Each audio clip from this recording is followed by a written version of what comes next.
warahmatullahi wabarakatuh. Ini mengucapkan terima kasih kepada Bapak Ibu Guru telah berhadir di ruangan ini untuk berbagi praktek baik implementasi jurus 1 kenali potensi dan jurus 2 kelola emosi dalam 7 jurus BK hebat. Sebelumnya Ulun Nurhayati, guru BK dari SMK PP Negeri Caringin, telah melaksanakan implementasi tersebut di kelas. Dan di sini Ulun hendak berbagi praktek baik yang dimana di sini kita sharing berbagi, apabila ada yang kurang tolong ditambahkan, apabila ada yang salah tolong diperbaiki. Sebelum berbagi praktek baik Ulun mulai, kita bersama-sama berdoa semoga pada hari ini acaranya berjalan dengan lancar. Untuk Bapak Helmi, Ulun minta tolong doanya Pak Helmi.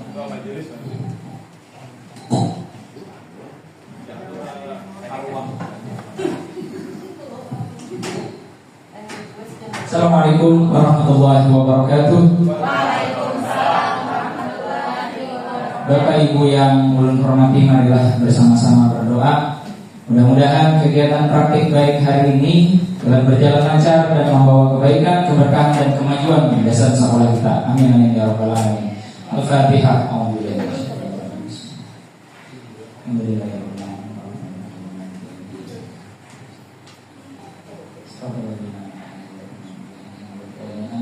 Amin ya Allah. Bismillahirrahmanirrahim. Alhamdulillahirabbil alamin. Hamdan syakirin, hamdan na'imin, hamdan yuwafi ni'amahu wa yukafi mazidah. Ya Rabbana lakal hamdu kama yanbaghi li jalali wajhikal karim wa 'azimi sultanik. Allahumma shalli ala sayyidina Muhammadin al-fatihil mawlid wal khatimi lima sabaq. Nasirul haqqi bil haqqi wal hadi ila siratikal mustaqim wa ala alihi haqqa qadrihi wa miqdarihil 'azim.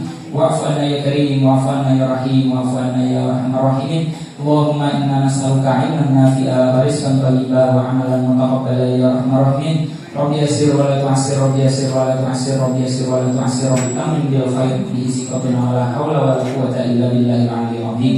Rabbana atina fid dunya hasanah wa fil akhirati hasanah wa qina adzaban nar. Sallallahu ala sayyidina Muhammad wa ala alihi wa sahbihi ajma'in.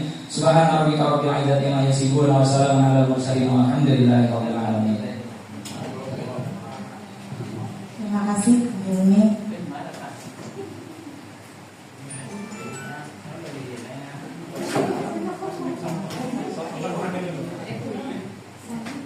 Di Bapak Ibu Dewan Guru, di sini tujuan dari kegiatan ini yang pertama meningkatkan pemahaman guru dan tenaga pendidikan tentang pentingnya pengembangan potensi dan pengelolaan emosi murid dalam proses pembelajaran. Kedua, meningkatkan keterampilan guru dan tenaga pendidikan dalam mengidentifikasi potensi murid dan memberikan dukungan yang sesuai. Selanjutnya, meningkatkan kemampuan guru dan tenaga kependidikan dalam membantu murid mengelola emosi negatif dan mengembangkan strategi coping positif.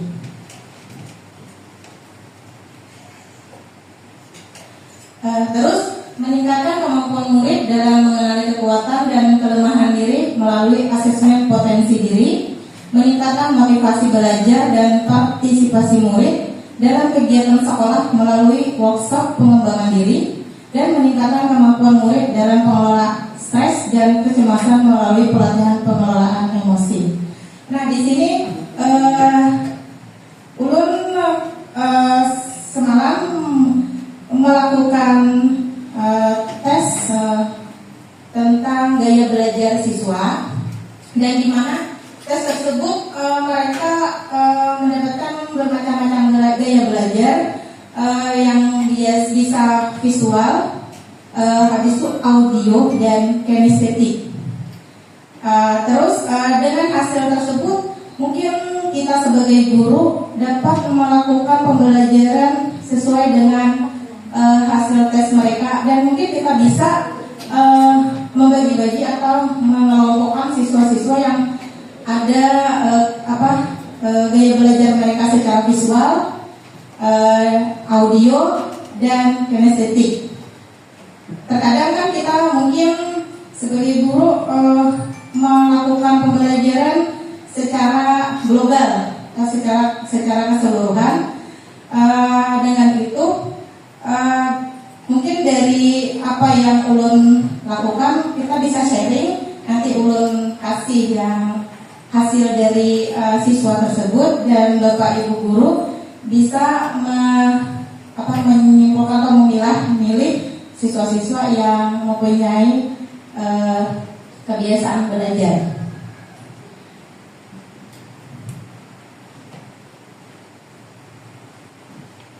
Selanjutnya, manfaat dari kegiatan ini bagi guru dan tenaga kependidikan.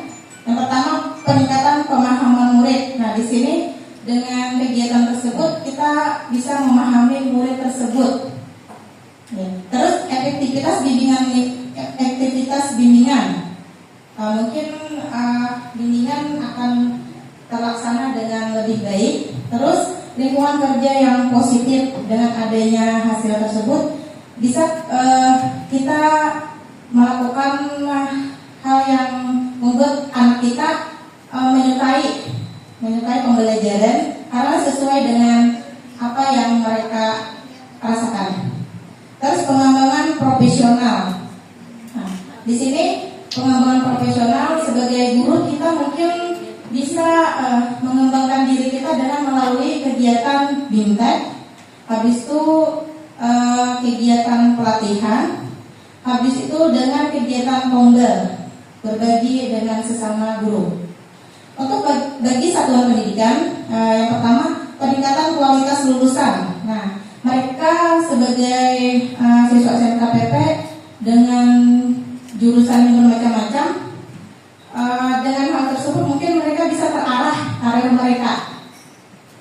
Terus iklim sekolah yang kondusif, mereka mengetahui bahwasanya sekolah itu adalah tempat yang nyaman, yang aman, dan yang dapat membuat mereka senang.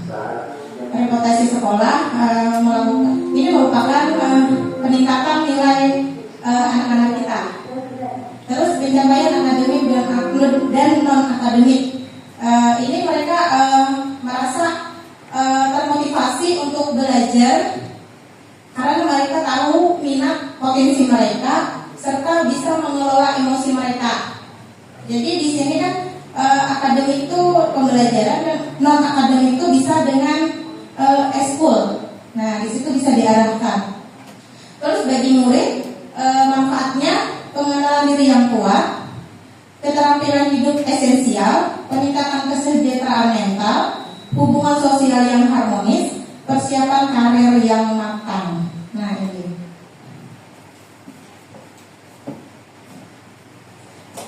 ini rangkaian pelaksanaan kegiatan. Di sini ulun memakai metode yang digunakan dalam layanan bimbingan klasikal ini berupa metode ARKA. ARKA itu ya aktivitas, refleksi, konsep, dan aplikasi. Yang dimana aktivitas itu saat kita masuk kelas, kita membuat suasana kelas itu lebih asik, lebih nyaman, lebih kondusif, seperti kita memberikan permainan terlebih dahulu, atau ice breaking, atau game-game seru, sesuai dengan pembelajaran yang kita akan sampaikan. Terus refleksi ini kita memberikan suatu pertanyaan yang sesuai dengan diri mereka masing-masing. Misalnya di saat kita awal masuk, tanyakan dulu kehadiran siswa, bagaimana perasaan mereka hari ini itu dalam mengelola emosi. Terus apa yang mereka rasakan, apa yang mereka harapkan hari ini.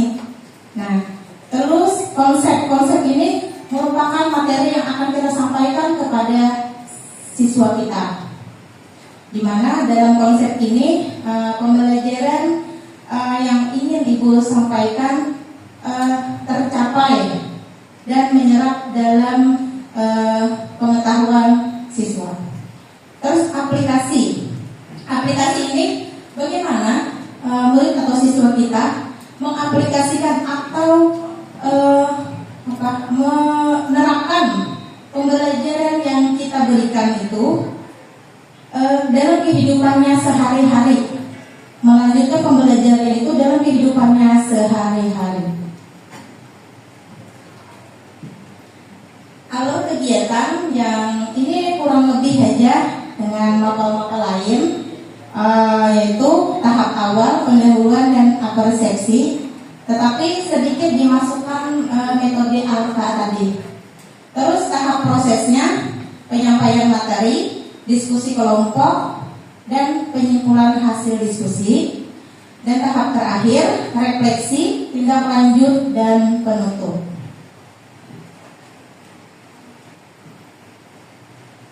Hasil dari kegiatan ini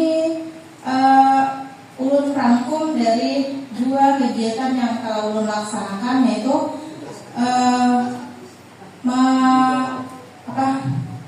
mengelola emosi dan mengenali potensi diri. Di sini peningkatan pemahaman. Dari hasil kegiatan tersebut, pemahaman siswa tentang dirinya, tentang emosinya lebih tahu sebelum adanya proses pembelajaran tersebut. Terus pengembangan keterampilan.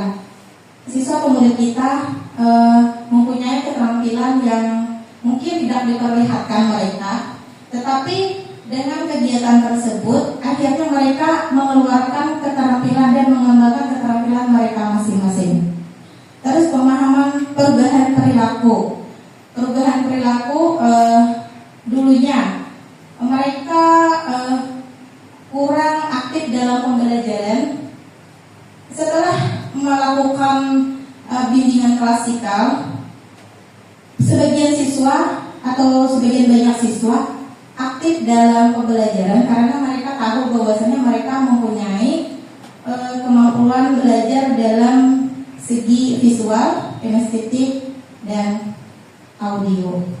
Nah, dan terus mereka mengetahui bahwasanya emosi yang mereka rasakan bisa mereka kendalikan, bisa mereka ungkapkan setelah melakukan pembelajaran tersebut. Lingkungan belajar yang positif. Di sini lingkungan belajar yang positif itu mungkin karena kita sebagai guru mengharapkan siswa kita itu menjadi siswa yang lebih baik.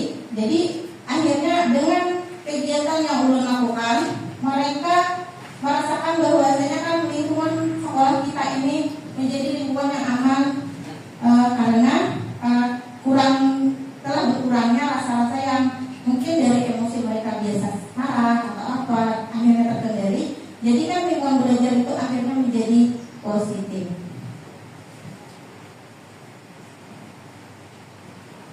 Dampak positif dari kegiatan akademik ini untuk pembelajaran, mereka dapat menerima dengan baik dan semua pembelajaran yang mereka ikuti dirasa senang. Yang mungkin dulunya mereka dengan pembelajaran satu kurang minat, terus juga pembelajaran selanjutnya ada minat, tapi setelah ada pembelajaran atau bimbingan klasikal yang ulun lakukan, akhirnya mereka merasakan hal yang lebih mengenakan hati atau suasana dari diri mereka masing-masing.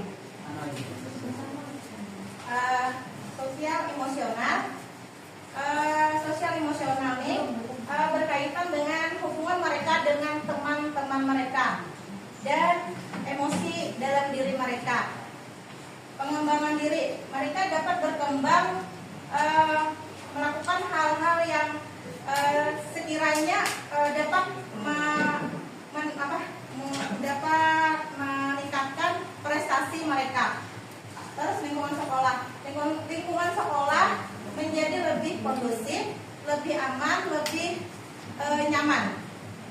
Jadi akhirnya kan siswa itu memilih, oh saya ingin berangkat ke sekolah karena lingkungan sekolah saya nyaman, guru-guru saya hebat.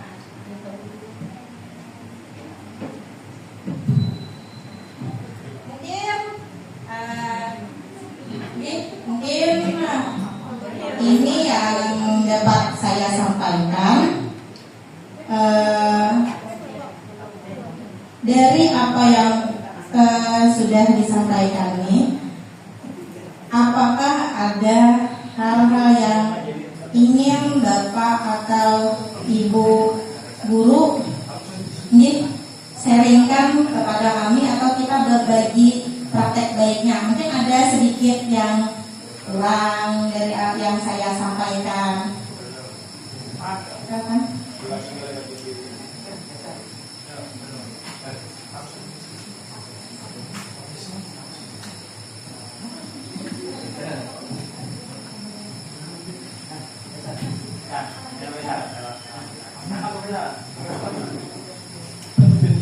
Oke, baik. Terima kasih Bu Yati sudah berbagi praktek baik terkait implementasi jurus 1 dan jurus 2 dalam pengelolaan web di SMK Veterינary Waringin. Ada beberapa hal mungkin yang menjadi penting. Tadi ada analisis atau analisa gaya belajar murid. Itu ada auditori, kemudian visual sama kinestetik. Itu menjadi 3 pokok utama gaya belajar murid yang ada di sekolah kita. Walaupun tidak semua murid cuma satu gaya belajar, dia ada yang kombinasi juga, ada yang visual sama audio, ada yang audio sama kinestetik dan sebagainya. Nah, itu menjadi bahan untuk kita mengelompokkan murid di kelas.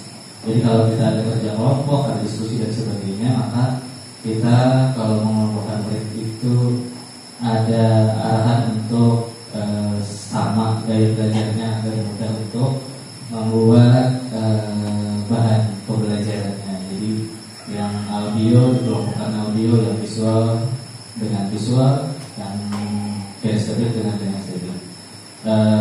Itu dilaksanakan pembelajaran sebagai diferensiasi namanya. Kalau zaman dulu namanya pembelajaran berdiferensiasi, sekarang sudah tidak muncul lagi karena berbeda masanya. Nah, jadi itu di dalam kelas nanti akan berbeda juga kegiatannya. Yang visual berarti dia nonton video, ada foto dan sebagainya. Yang kinestetik nanti dia akan praktek bersama rekan-rekan di kelompoknya. Yang auditori mungkin nanti dia melakukan kegiatan lainnya. Nah, itu untuk yang gaya belajar. Kemudian untuk apa tadi lagi? Untuk kegiatan-kegiatan di lingkungan sekolah yang dikelola guru itu berasal dari data yang diberikan oleh guru BK. Jadi ini ada kaitannya dengan guru mapel. Jadi data-data yang diberikan oleh guru BK itu menjadi bahan untuk guru mapel mengajar. Jadi guru BK punya data nih, di kelas 10 AP misalnya 20 orang, muridnya si ini kayak ini, jadi ini si A, si B, si C itu punya data guru BK, sehingga si guru yang mengajar di kelas tersebut tahu murid ini seperti ini, murid ini seperti ini. Jadi kalau di kepolisian mungkin sebagai intel atau pemberi data kepada guru agar mengetahui kondisi kelas tersebut sehingga bisa mengkondisikan saat mengajar, mungkin seperti itu. Terima kasih. Mungkin itu Bu Yati sekadar berbagi untuk kegiatan yang sudah diberikan. Terima kasih. Di Pak Heru, terima kasih berbaginya. Mungkin ada yang menambahkan lagi untuk Bapak dan Ibu guru, silahkan kalau ingin menambahkan. Kita di sini saling berbagi. Jadi apa yang kita alami, apa yang kita rasakan, dan apa yang kita lakukan, kita bagi di tempat ini agar kita saling memenuhi. Jadi, Bu Nurmanisa, tambahkan. Ibu Lina menambahkan.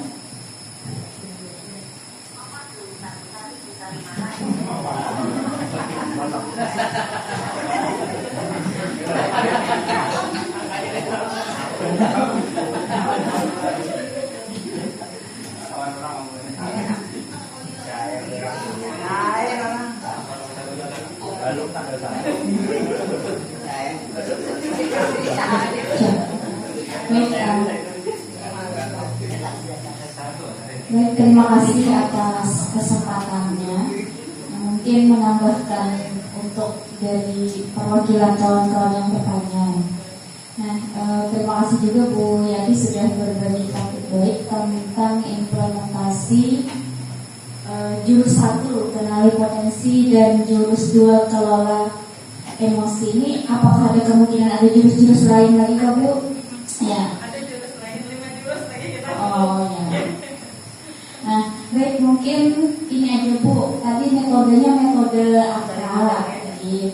Nah, metode ARKA ini kalau ulun pribadi baru aja mendengar. Nah, jadi bertanya nih Bu, apakah metode ARKA ini memang metode yang digunakan hanya oleh guru BK atau bisa juga digunakan oleh guru selain guru BK, misalnya tadi guru mata pelajaran seperti itu. Nah, kalau misalnya bisa, adakah tipsnya sebaiknya bagaimana kalau misalnya ingin menggunakan metode tersebut? Terima kasih Bu.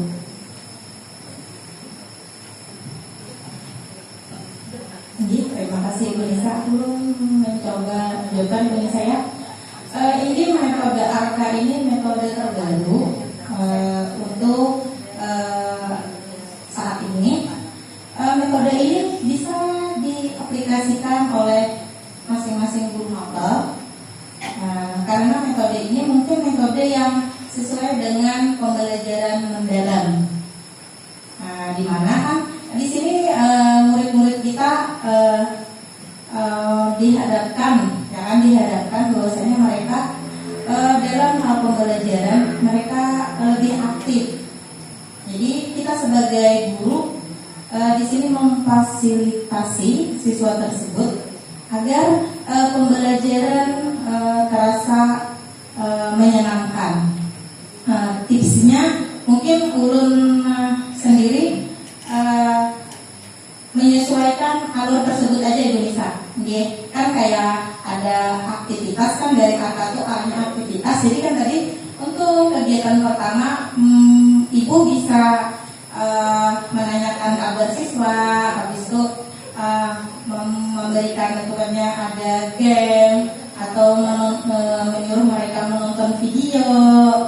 Nah itu terus alur keduanya refleksi. Nah dari refleksi tersebut kan kita ingin mengetahui bahwasanya siswa kita ini apakah hari ini merasakan hal yang nyaman untuk melanjutkan ke sesi pembelajaran. Nah, di sana kita mengetahui bahwasanya kan dari refleksi tersebut Bapak Ibu guru bisa juga memberikan pertanyaan kondisi mereka hari ini bagaimana, perasaan mereka apa. Jadi kan suasana hati mereka kita tahu. Jadi di saat kita memberikan pembelajaran atau teori, mereka dapat menerima dan kita dapat menyesuaikan dengan kondisi mereka saat itu. Terus ada tadi konsep itu materi yang Bapak dan Ibu guru berikan kepada siswa kita, di mana konsep tersebut yaitu suatu pembelajaran yang mungkin dapat meningkatkan kecerdasan, pengetahuan murid-murid kita. Terus yang terakhir tadi Pak Bu ada aplikasi. Nah dari pengaplikasian itu mereka bagaimana mengaplikasikan atau bagaimana mereka melakukan hal yang telah mereka rasakan, mereka alami dalam kehidupan mereka sekarang. Nah gitu. Bagaimana Ibu? Adakah lagi Bapak Ibu? Mungkin ini yang dapat ulun sampaikan. Bila Bapak Ibu tidak ada lagi yang sharing, Dan kesempatan hari ini merupakan hal yang paling ulun ucapkan terima kasih karena dapat membagi praktek baik ini kepada Bapak Ibu guru. Akhir kata ulun ucapkan wassalamualaikum warahmatullahi wabarakatuh.